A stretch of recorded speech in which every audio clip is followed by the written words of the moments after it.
Welcome to another edition of Market Impact Insights, your podcast source for business leadership perspectives to help your business grow. Hear from experts in marketing, sales, business strategy, and more, with practical advice for business success. Make sure you won't miss the latest episodes by visiting marketimpactnow.com. Now, here's your host, Dan Albaum.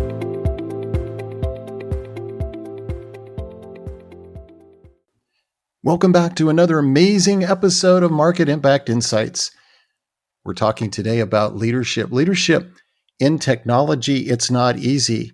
There's so much dynamic, rapid change, new technologies in terms of how we execute on the strategy. We also have hyper competition.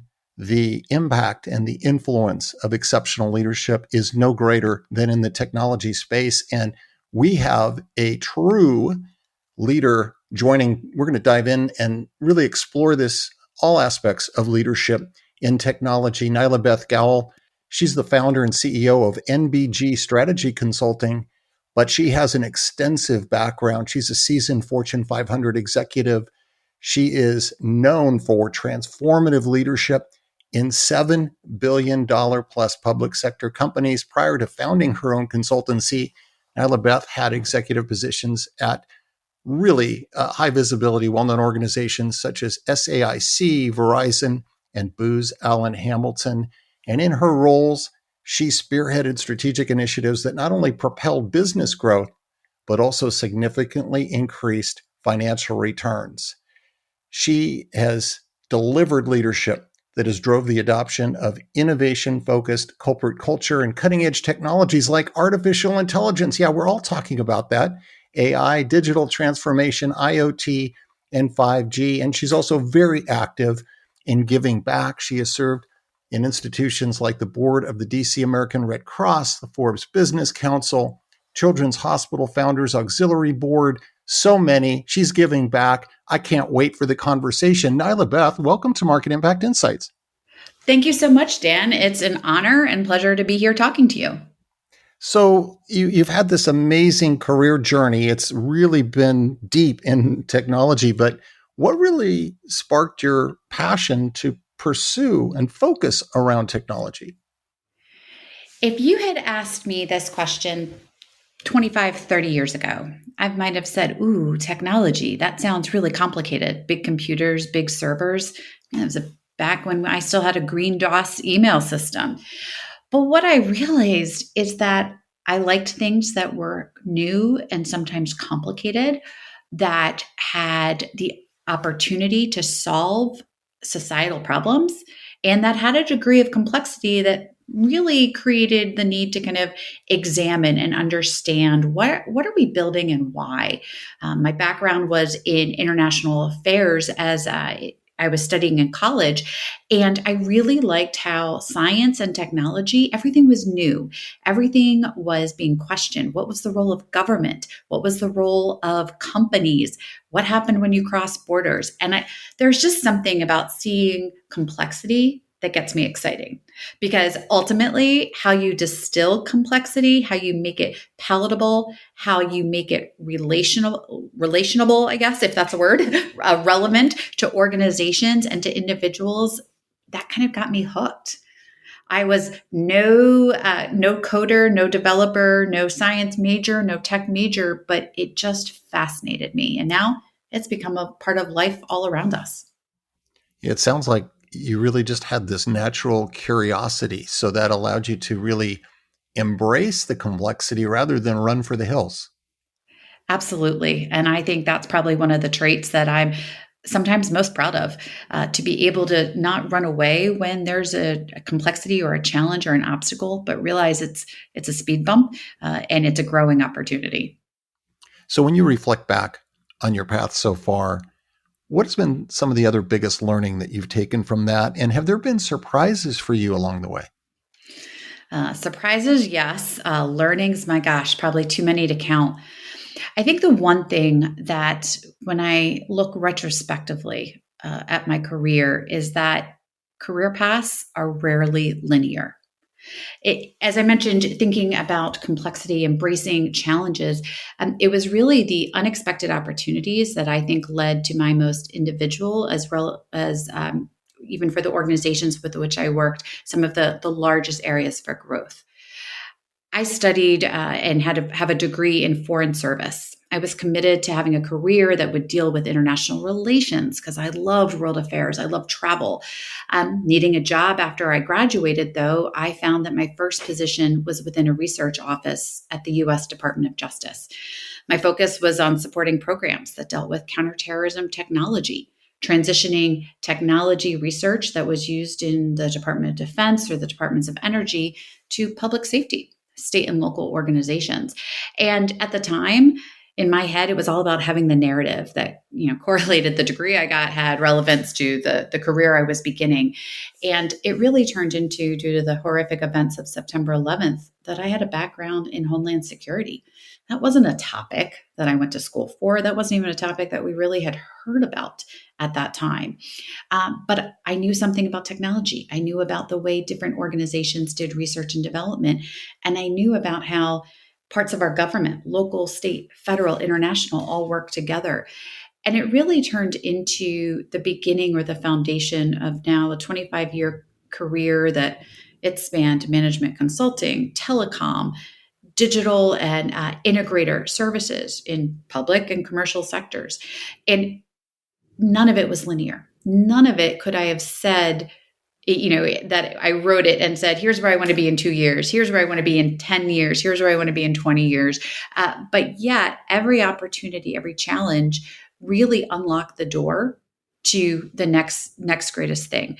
And in many ways, I think it's only natural that it kind of correlates that my career has been in technology, because I think it's that intellectual curiosity, that willingness to want to solve a problem that I think has kept my career vibrant, kept me excited, and kept me always willing to look forward, even if the journey wasn't as easy to have foreshadowed as it was to, in retrospect, put together.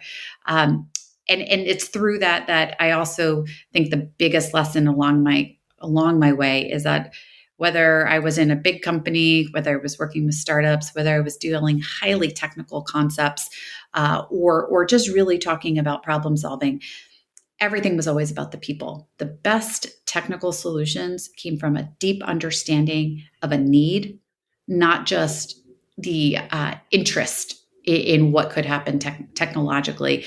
And so career path not being linear and really focusing on problem solving and understanding people are at the solution of any organization or of any challenge. Those have probably been my two biggest takeaways in 25 years plus and still going of a career journey. Yeah, those are huge. And anything that really caught you by surprise, you weren't expecting? I think one of the things I was probably most surprised about along my way is that, in my journey, is that ultimately it really wasn't about what degree did I have. It wasn't about certifications. It wasn't about things on paper that could correlate to the likelihood of success. It really was about the willingness to roll up your sleeves, ask questions, and listen. When I looked around in any organization I've been in, the people who have risen to the top did so because they were curious, they had an ability to listen, and they had an ability to always be thinking, what's next?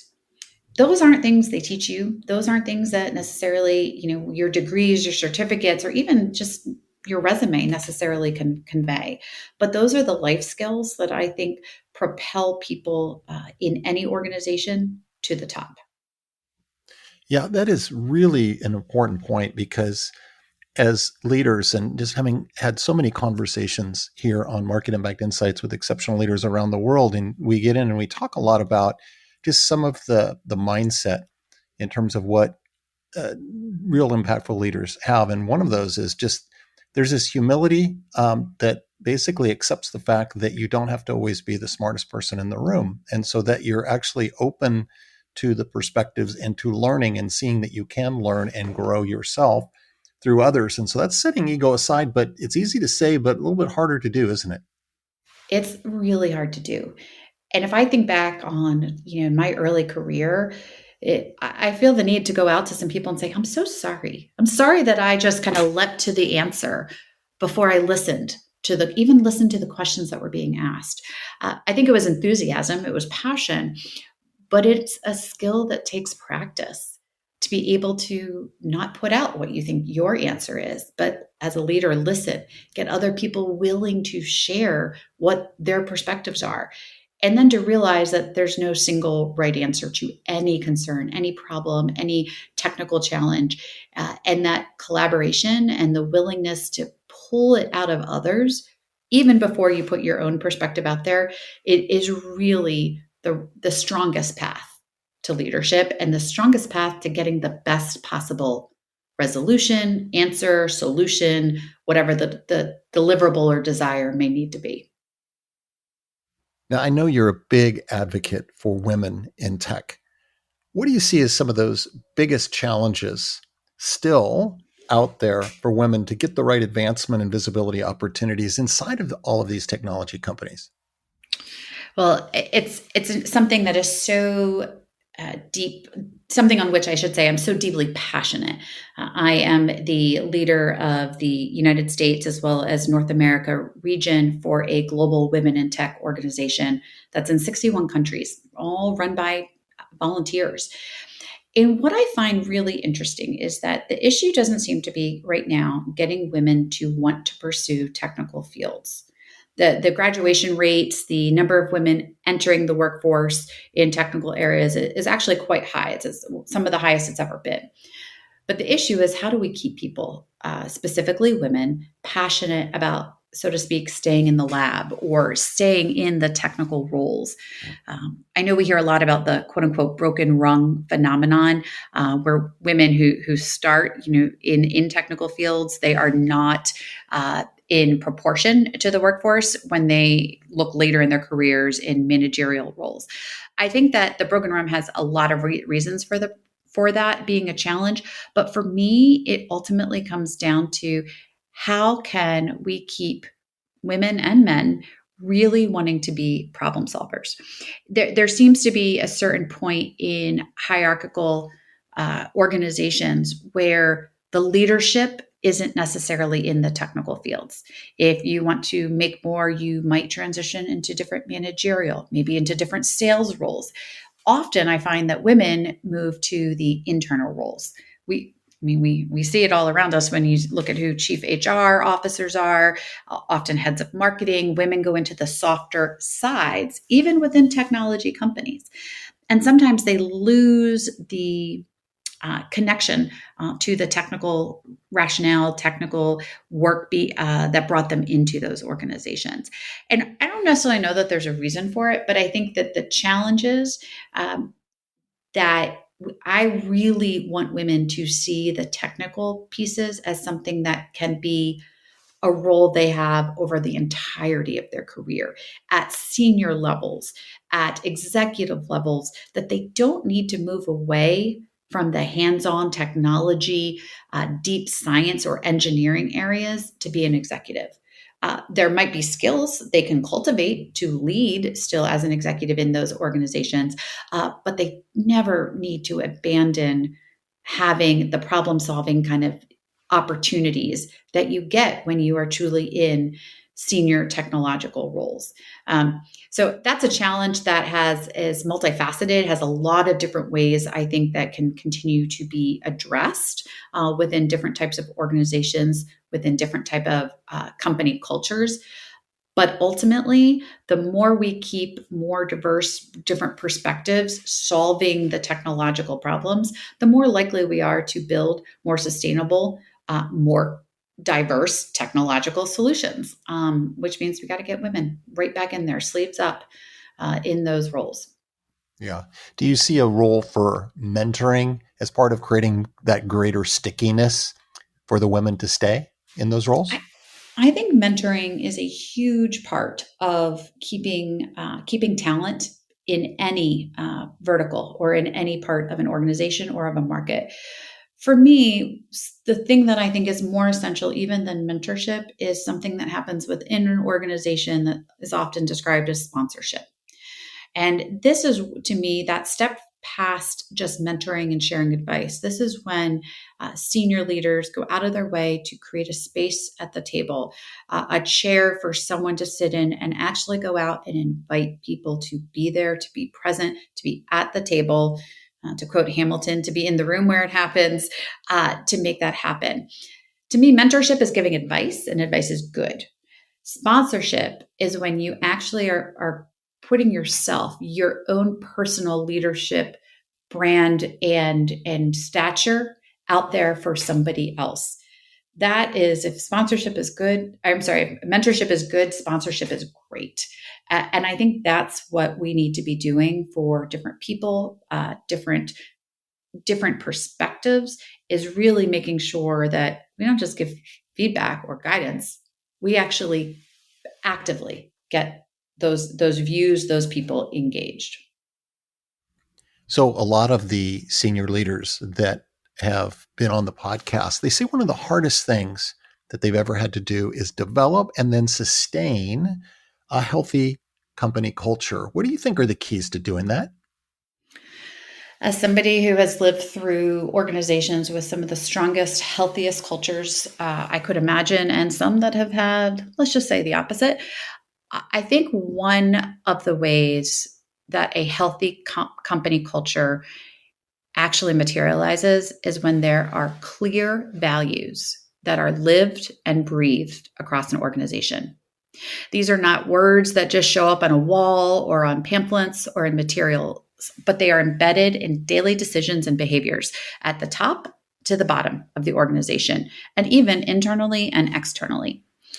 There's a lot of literature about psychological safety and developing culture, and I do believe that's important, but I think that all of that happens when there is a culture that has values that are articulated, and they are the basis from everything from deciding what type of growth the company wants to have to who is promoted and who is not.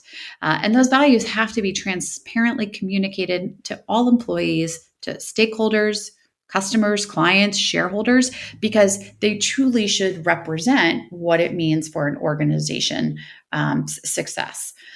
And the companies that I've worked with that have had amazing cultures, it actually shows up in their performance. It shows up in their EBITDA. It shows up in their employee alumni, the people who no longer work for the company, but who still rave about their time there. And ultimately, I think that for those that are publicly traded company correlates to share price. And it's always, to me, happened when the leaders and the managers have had transparent communication, especially during the difficult times, to truly build honest trust. It's when there has been recognition systems that not only reward collaboration and quote unquote good behavior, but penalize bad or poor behavior that is counter to those values. And when those organizations have in their values a true investment thesis around people development, both people in their own skills as well as for managerial development.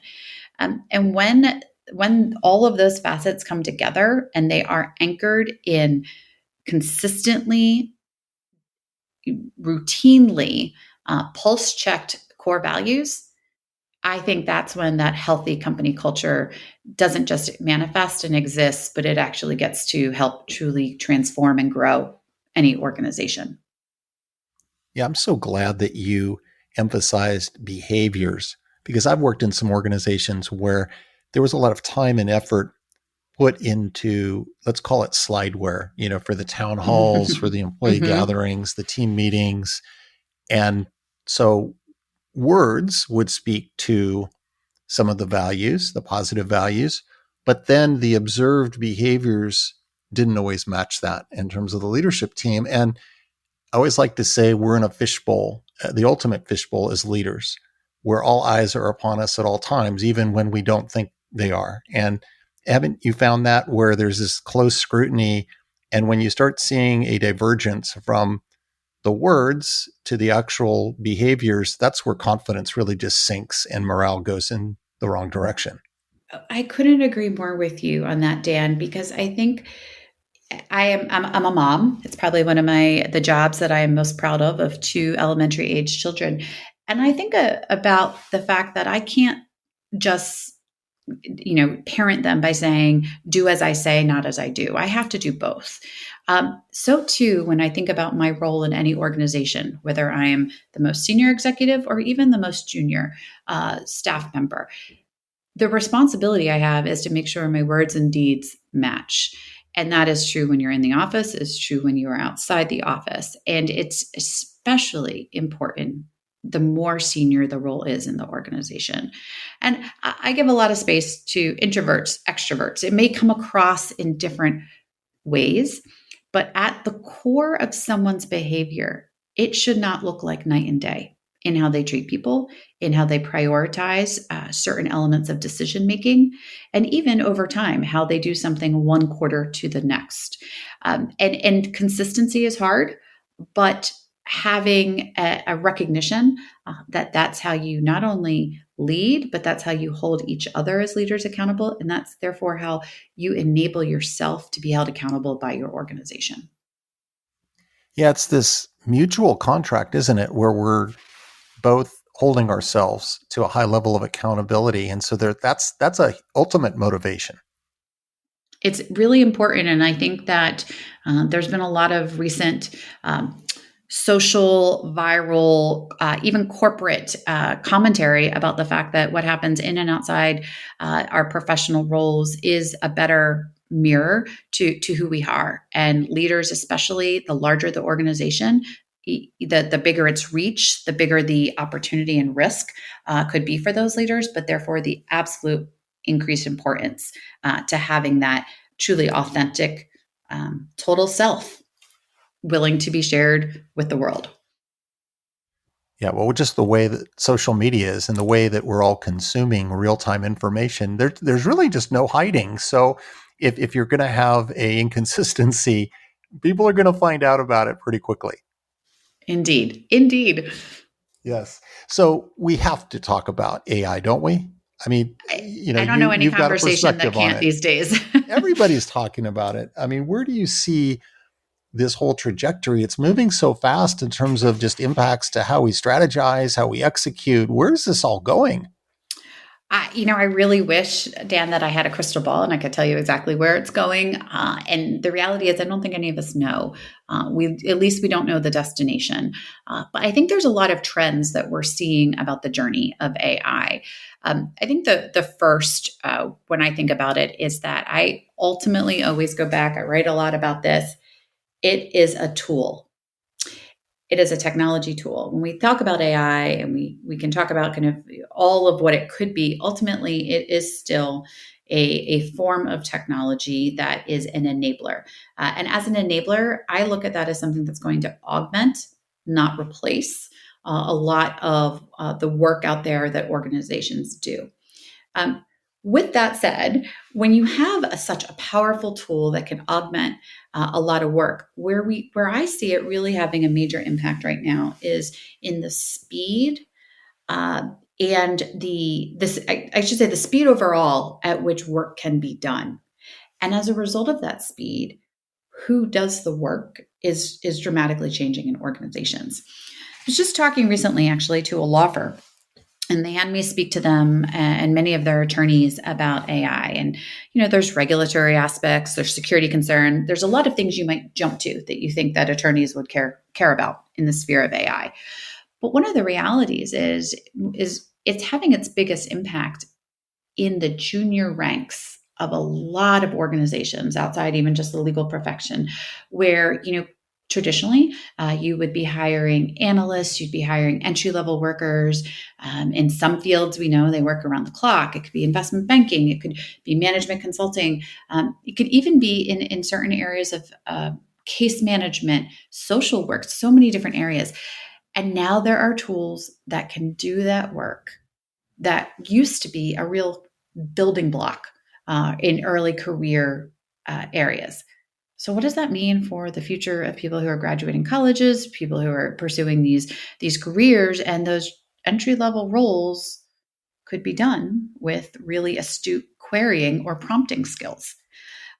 It's changing that complexion of the workforce, especially in those more junior areas. It's also creating a lot of pressure on mid-management and even more senior roles to realize that the answers you get, even if they're being curated or checked, you really have to double check that.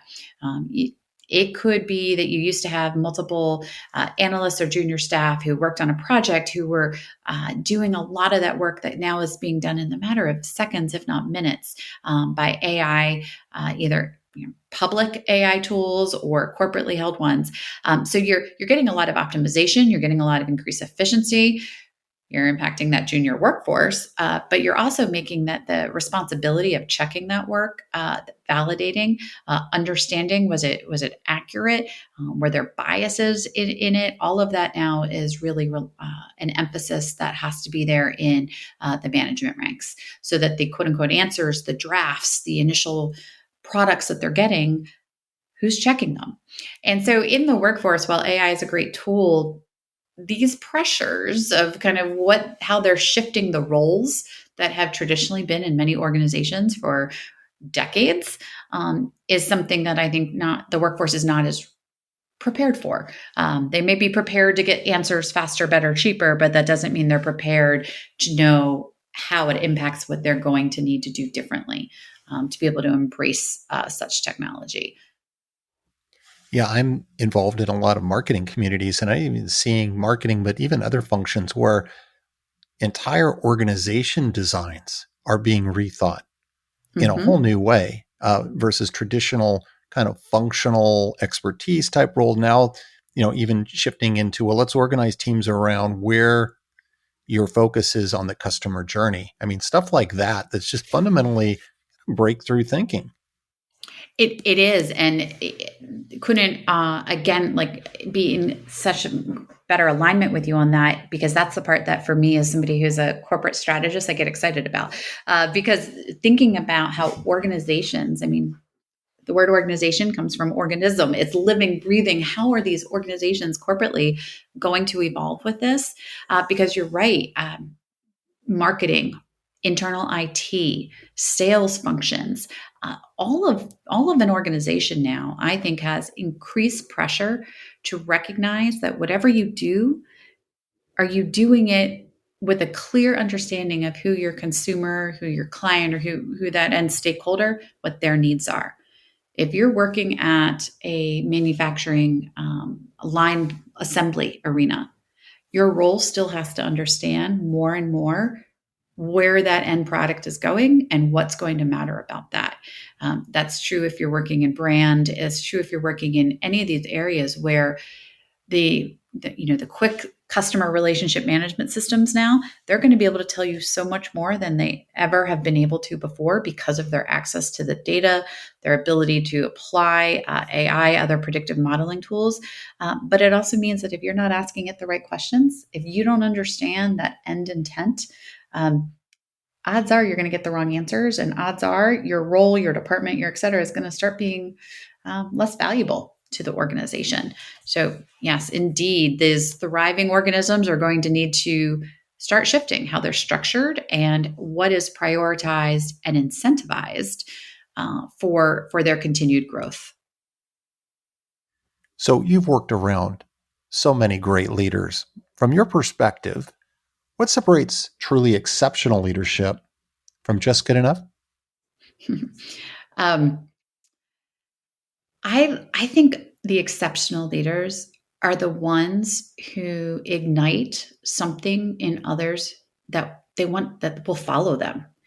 Some of the greatest leaders I've worked for are the ones who could call me probably any hour of the day and say, I have a challenge. And I wanted to help and go do that. I wanted to put in the time. I wanted to be part of a solution. And then I think about, well, what traits did those leaders have? It's really that they created space. They created space for me to be my best. I recently actually wrote an article or a LinkedIn post about 4 leadership styles that I know I've experienced and that have shaped me.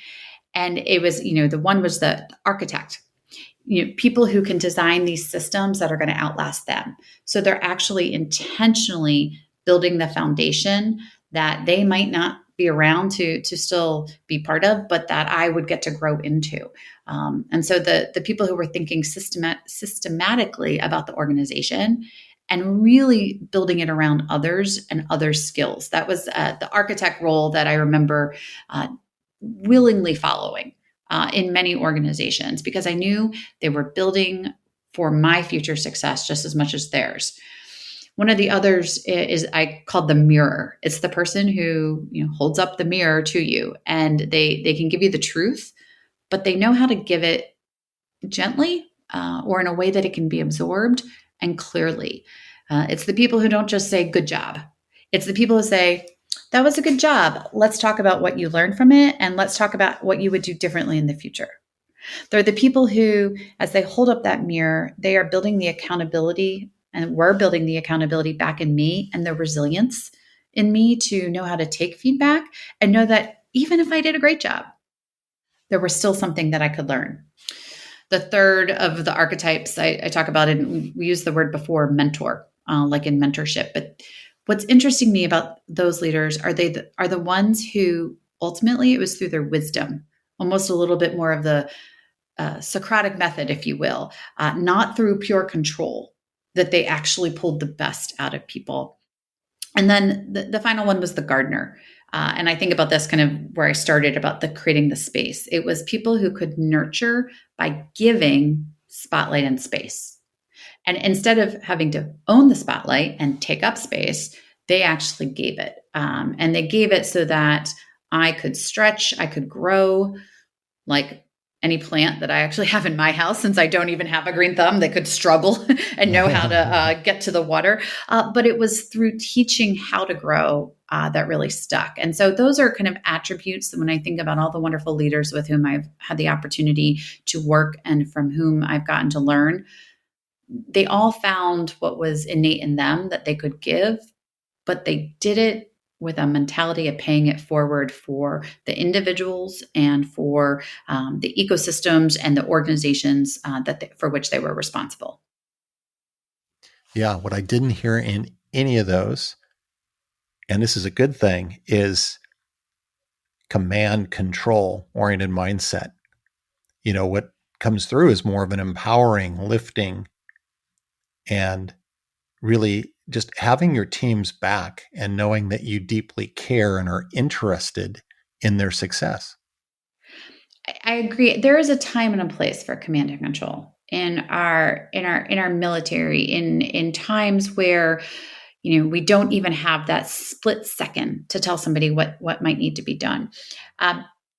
But if you think about it over time, it only breeds rigidity. It doesn't usually create the space for learning, for questioning, for recognizing that there might be a new tool, there might be a new technology, and there might be something that changes our assumptions or how we go about things. I love using metaphors to talk to people about their leaders or their leadership styles in organizations. And recently saw Les Miserables at the Kennedy Center here in the Washington, D.C. area. And I was just completely struck at how leadership is portrayed through the three primary male roles in this, Javert, Jean Valjean, and Marius. And Javert was doing what he thought was right. It was command and control, and he was trying to truly do his job. But the reality was he didn't grow, and he couldn't seem to curtail how he did his job to a very changing environment. And so that command and control and that rigidity, while it may have a point in time necessity in certain venues, it just usually won't win out in the end, if you will, or have the survivability for any organization. What's the best piece of business advice you have ever received? The best I think I ever received was when somebody said, "What exactly is the problem you're trying to solve here?" And it dawned on me that if I'm not solving a problem, my value is pretty limited. And I hold that to be super true in all of my professional engagements. I hold that to be true even in when I think about what am I offering into a conversation, even with friends? Having all the answers doesn't necessarily mean you're solving a problem. And if you can't articulate the root needs of that problem, the root context, the environment, the impacted stakeholders, the pros, the cons, the risks, the rewards, and in day-to-day business, even the monetization, both what monetization goes into and can be received from it, then you probably don't understand your problem, and whatever you're talking about is probably just hot air.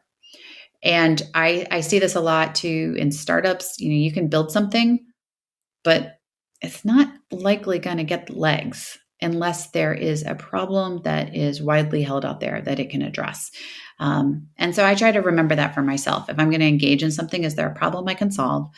Do I know who's going to benefit from it? And am I pulling, of course, then the right people together? And am I able to articulate those needs and requirements? So even though that was a questioning person who once asked it to me, because I think they were picking apart the fact that I was not actually solving a problem in whatever my proposal was at the time, it's always been something I strive to make sure I'm doing. Yeah, I love that, because I think so often we're caught in the trap of when there's a flurry of activity, if teams are just, the to-do lists are really long, and so there's just this buzz of activity, we can fall into the trap of just assuming that, oh, things are really good. Look how productive we are. Look how busy we are. But if we lose sight of that core question of problem solve, what kind of impact that's measurable, use that as a starting point, it kind of reframes the whole path forward, doesn't it? It does. If you ask me, what are all the things that you do during a day? And I just come back and I have all these checklists of things and I can't articulate to you why I'm doing any of it. Well, if we're in a work context, you kind of have to question, do I really understand my role? And do I understand that I'm doing any of those tasks in the best possible way? And to your point, busy does not mean productive. Busy does not mean impact. And sometimes, it's as simple as people aren't aware. People don't ever kind of put their head up and say, wait, is this still the right thing to do? Have any of the requirements shifted? It's one of the traits I admire most in people with whom I work, when they say, I need to get to the why a little bit so I can bring you my best self. If somebody is willing to say that, to me, it's just a great flag to be waved to say, let's talk about that.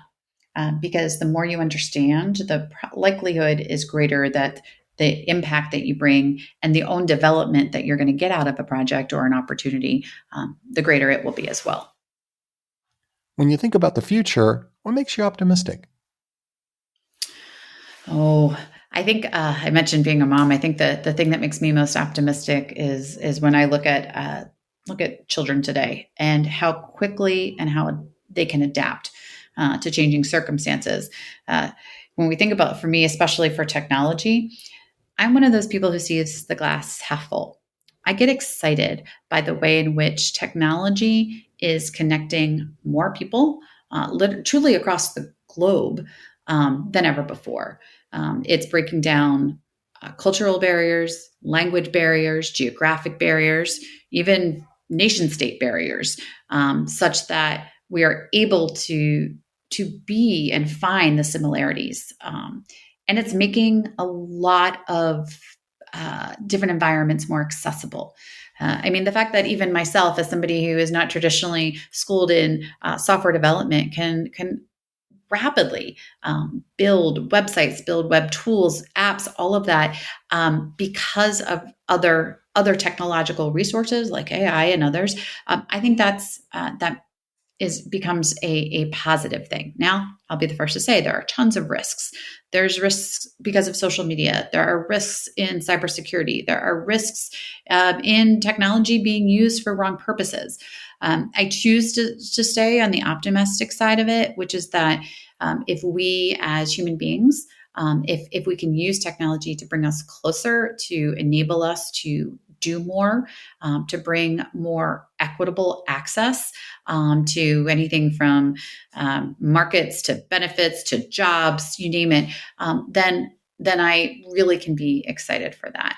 So the ability for technology to kind of be a catalyst that breaks down barriers makes me optimistic, especially for when I look into my kids' eyes and what they're able to do now, what they have access to, and what they're able to learn that I couldn't even fathom, even just a few years ago when they were born, having been able or being able to teach them. Yeah, isn't it amazing just how rapid this is? Like even 3 years ago, there's right. We weren't even really living in the reality of the impact that the new technology is making, and even 3 or 4 years ago. It's amazing just how quickly technology is advancing. And I will say that is something that for me, I try to challenge myself to keep abreast. It's not easy, but it's something to me that I think is absolutely important to not say, oh, that's not something I work with, or that's not part of my job, or that's not part of my life. I think about it now as it will be. Terms out there nowadays, blockchain, cryptocurrency. Obviously, we mentioned AI. You might think, oh, what does that have to do with me? Well, it might have to do with me by the point at which, I have to pay for something, let's say using a crypto wallet instead of a cash anymore. I mean, how rarely, do we find sometimes that we just don't have cash? So as these things are moving, they might all feel far away or non-relevant to what we as consumers, as individuals, as citizens have to pay attention to. But for me, I say, that's a moment to say, I better learn. This will impact my life because technology is going too fast for it not to. And that's a part of the glass half full that I continue to lean on too, which is it's just an opportunity to grow and to deepen an appreciation and understanding of truly the world around us. Do you have any other final advice for technology leaders looking to increase their real impact and elevate the performance of their teams? So I'm going to go to a piece of advice that comes probably from the least maybe expected area if we're talking about tech, but it's from one of my heroes, my personal heroes, Dolly Parton, and she's a smart businesswoman who has created just a wealth of not only wealth, but of insights.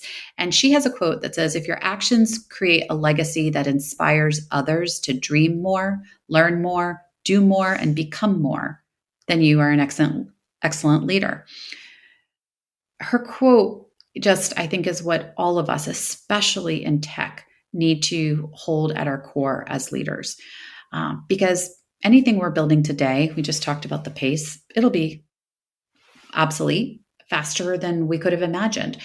But what of the things we build, of the people we build, is creating a legacy that's going to inspire somebody else to do more, to do better, to expand on the learning, to expand on the impact, especially in tech. If we can recognize that is our number one job, to build the best we can today, but do so that somebody else makes it even better in the future. I think that's what's going to set organizations and individuals apart. All because of, the wise and witty words on grit, lipstick, love, and life from Dolly Parton. I love it. We come full circle. What a great way to end and wrap our conversation. Nyla Beth, thanks for sharing your own personal journey in technology and really reminding all of us it's about leaving a legacy of inspiration and motivation to create that impact as a leader. Really enjoyed the conversation. Dan, I thank you so much. And I am just so inspired and thrilled to be part of this because, like I said, it's all about me listening and learning from everyone else. And a reminder, please continue to give the gift of feedback to help make this podcast even better. You can do that by going out and giving us a rating and a review. It's so easy to do on all the major podcast platforms, including Apple Podcast and Spotify. And as always, make sure to visit marketimpactnow.com for the latest in business leadership perspectives. So long until next time.